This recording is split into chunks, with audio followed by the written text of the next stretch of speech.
When you think of the word conflict, what exactly comes to mind? If you're like me, you probably picture an argument or a fight between two people with opposing beliefs or different ideas. If you couldn't tell by these photos of screaming children, you might also think of arguments with siblings or family.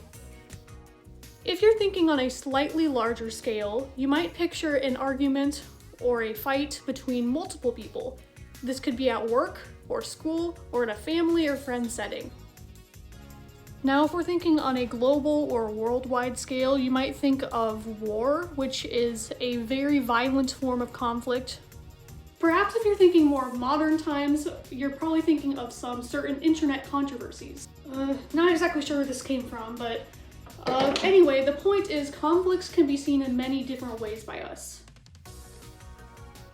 The next thing we will be discussing are the characteristics of conflict. So, in order to understand conflict, we should find some other words we could use as well, so we're not just saying the word conflict 50 times over. So I began my research with just a simple phrase, other words for conflict. When you type the search into Google, you get some results like disagreement, squabble, feud, difference of opinion, and pretty much just a bunch of words like that. Okay, time for me to come clean to you guys and say something that's been weighing me down for a while, and it might cause a lot of hate, a lot of controversy, but not all conflicts are bad. Yeah, I can hear you booing, I can hear you yelling. All the examples I listed were pretty bad. Conflict seems pretty bad, right? But I could prove to you right here, right now, that not all conflicts are bad. For example, for work or school, conflict is pretty much socially required if you want to get better at anything. If you're just doing a really bad job and no one confronts you about it to discuss it with you, then there's a problem. Conflict is necessary. But there are certain approaches to conflicts that are necessary to make it not bad. When you think of conflict, for example, earlier we were thinking of people fighting, people yelling, people screaming. But it doesn't have to be that way. Conflict can simply be a discussion between two people who are disagreeing with each other, and it's not about what it is, it's about how you handle it. Now we are going to talk about the 5 different ways to address conflicts, and I will talk about each of them. The first type of addressing conflict we are going to discuss is number 1, avoiding. Avoiding is pretty much just sidestepping or just running away from a situation because you don't want to face the conflict head on. It's pretty much what I do. When my mom comes and tells me to clean my room, I just run away and I move to Alaska. But in all seriousness, avoiding conflict could just be something like refusing to bring up the topic of discussion or just completely shutting down whatever it's brought up by the person who you're having the conflict with. The second way of addressing conflict is called accommodating. That's pretty much when you give the person that you're conflicting with just whatever they want so that you guys stop having the conflict. It's pretty much just a way to make the other person happy, even if it's at your own expense. I'm pretty sure this clip from the movie Despicable Me kind of sums up what accommodating is in conflict resolution. Hey! Oops. My unicorn! You have to fix it. Fix it? Look, it has been disintegrated. By definition, it cannot be fixed.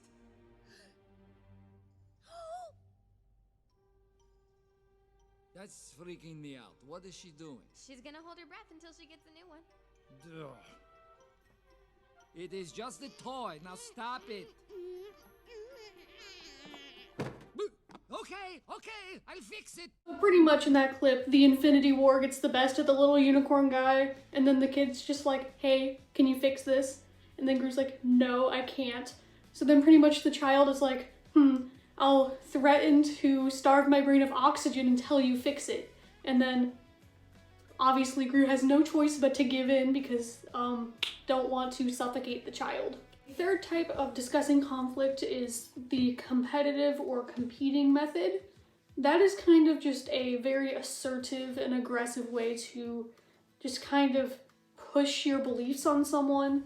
It can be good depending on the situation, but Typically, it's very just like aggressive and just kind of like, I'm right, you're wrong, or it's just kind of like a black and white way of looking at things, and it's very much just like not listening to the other person and just being very assertive. You've probably heard someone say during an argument, hey, let's work out a compromise. Well, that is the fourth type of conflict resolution that we will be discussing. Compromising isn't necessarily a permanent solution. It's pretty much just finding something that's agreeable enough for both people to walk away happy, or maybe not even happy, just kind of content with the decision. If you're having an argument, you can find some kind of way to give each person something of what they want, or just find something that you both like, or it's just kind of a non-permanent but effective conflict resolution skill. Our final method for discussing conflict is called collaborating. This is pretty much just a mix of all of them, kind of just in one bubble, but minus all of the negative things.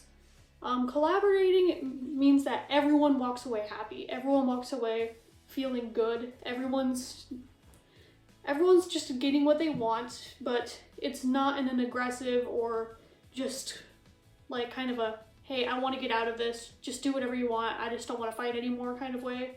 It's pretty much like compromising, but way more permanent, and there has to be a certain balance of being assertive and also like being collaborative. Now, we've talked a lot about what conflict is and how to handle it in our everyday lives, but this is history class, so we should bring in some examples of history and conflicts in history. I think a first good example would be the War of the Spanish Succession, which took place in the very early 1700s. It all started when the monarch Charles II died. He had no children and no heirs to the throne, so pretty much a bunch of countries just said, hey, how about I take it? I won't bore you with the details, but pretty much Europe is divided into two segments that are just fighting over who they want to rule, and apparently there's only two options, so I hope you like one of them if you're alive during this time. And 10 years after the war started, yes, 10 years, that's how long it took for them to start peace negotiations. If you're wondering, there wasn't a winner of this war per se, but there were plenty of just treaties and agreements, and this guy named like Philip or something, he got the throne. An example of conflict that might be more relevant because of the topics discussed in this class could be the American Revolution. I won't bore you with the details of the war, but I feel like the discussion that they had over taxes could be mildly interesting, so I'll just discuss that very quickly. These taxes are pretty stupid. Why do I have to pay you when you're not even over here? We're separated by an entire ocean. That's a really stupid question. It's for money. I want money, obviously. Well, I think these taxes are pretty stupid. I think you should get rid of them. Let me think. No. Please? No. Please? No. Please? One eternity later. Please? Fine. Just please stop. But we're still gonna leave the taxes on tea, so hopefully that's fine. Now, I could sit here and make a million jokes about the British and tea, but I'm not going to do that. Instead, I'm going to list some more examples of conflict in history. I've talked about war quite a bit, but pretty much every single war in history is an example of conflict. If we think about our definition of conflict, which is disagreeing sides from earlier, war is pretty much just a very, very grand scale of that.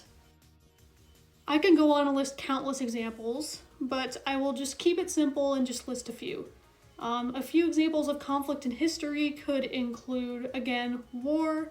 It could be slavery, segregation, women's rights, voting rights for everyone, and any discrimination whatsoever. Here's we have finally reached our conclusion. In conclusion, conflict is a part of our everyday lives. It can be good or bad.